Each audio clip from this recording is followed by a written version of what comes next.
I've had a wonderful experience at Oxford. And Oxford's a very particular place, so it's very difficult to generalize. I think it really depends on what you want to do. If you want to study, American politics, doesn't make sense to go to the UK. But I think being exposed to different ways of thinking about things. So for instance, if you're interested in international development, people think about it a lot differently in the UK than in most United States universities. You have different critical frameworks that, that sort of identify different institutions.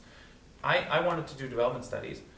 I found that any time in the US, at least at that point, that was always going to be subsumed by public policy degrees here. And it was always going to be kind of more quantitative focused. And I didn't want to do that. So it made more sense to go to the UK. I'm happy to also discuss more sort of your specific situation.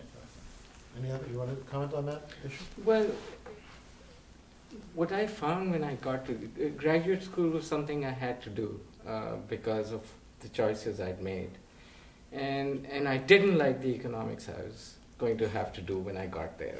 I hated it.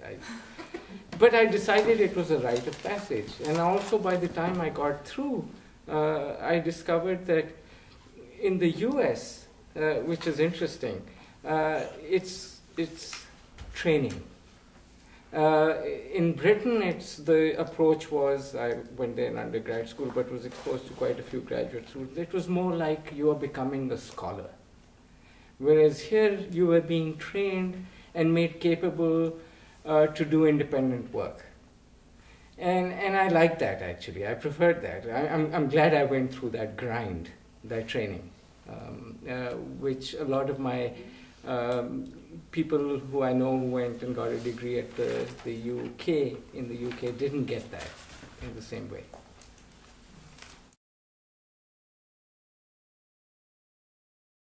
If I had 5 seconds to answer, I'd say work for the smallest NGO you can possibly afford to work for. Okay.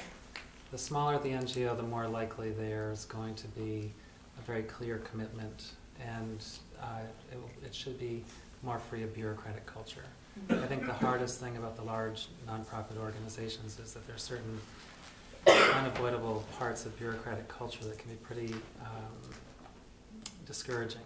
And Amherst is a nonprofit organization, but there are checks and balances and competition. You have demanding parents, demanding students, and Williams is right there. But overseas, if it's a large nonprofit organization helping refugees in the Sudan, they're not going to bite the hand that feeds them. And so there aren't the checks and balances that can keep a bureaucracy more efficient. So in short, I would just recommend choose the smallest you can, or where you know the director of that part of the bureaucracy. I have seen activists within the bureaucracies of these large organizations who have worked miracles, and they're great. But I think that it's because of their force of personality that kind of pushes aside the lethargy that can be part of a bureaucracy. But I'm speaking from the outside. But I do talk to people on the inside, and it's a challenge, I think. So if you're going into it with a strong dose of idealism, which I think is usually the case, I think it's the smaller the better.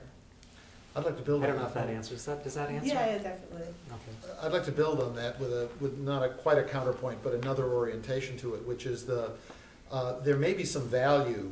Well, let me start with the critique. The critique is, building on what Chris said, is that the larger the institution to scale, the less likely it will be to be risk-taking, a risk-taking innovator at the cutting edge of service as well.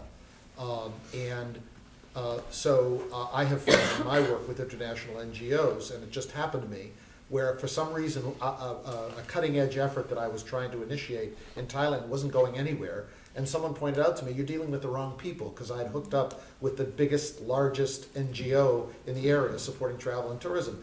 Their model was old. It was the old model I was trying to disrupt. And so of course they had a survival reason not to accept it.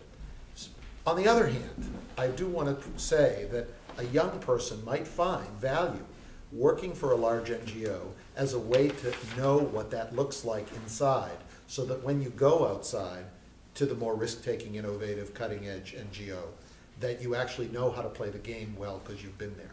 And I got that from working at the National Endowment for the Arts as a young student and a young professional.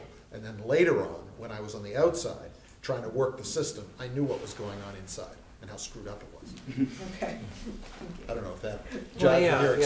experience, but Well, it's a well, strategy. I'm giving you Yeah, kind of yeah. strategy to, you know. Yeah, I'm kind of notorious for not playing the game, and there's a price to that. Yeah.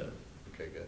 Other questions? But I think playing the game is probably much Well, wiser learning how the game is thing to played do. is all I'm pointing out. Yeah. I'm not At saying least, to at least play. you have the option if you know how to play it. Okay. Yeah, I mean, your resilience, my experience was my resilience was very great when I was young to play the game in settings that I was unhappy with.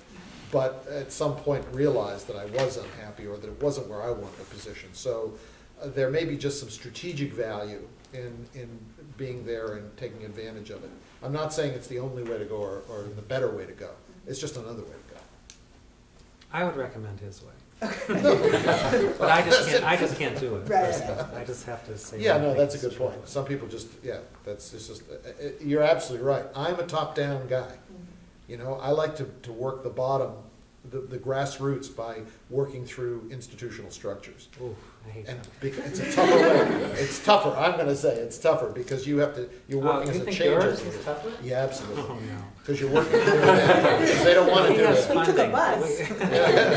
They All have right, more that's- funding. That's another This is panel. good. Compare and Now contrast. we're talking about fitting what you do with your personality. Yeah. Yeah, Yeah. good point, right. I don't have regrets for the bridges I've burned, but I have burned quite a few. But when something survives, it's really quite beautiful and clean and real and appreciated. But Well- I think it's a tougher way to And I love what you're saying, because I actually do regret the bridges I didn't burn. go. Oh, wow. A little Burn bit. bridges, that's little an bit, unusual. You know, the bridges I didn't Burn bridges. Right, no, burn bridges Welcome for to sure. career counseling That I would go with, burn bridges.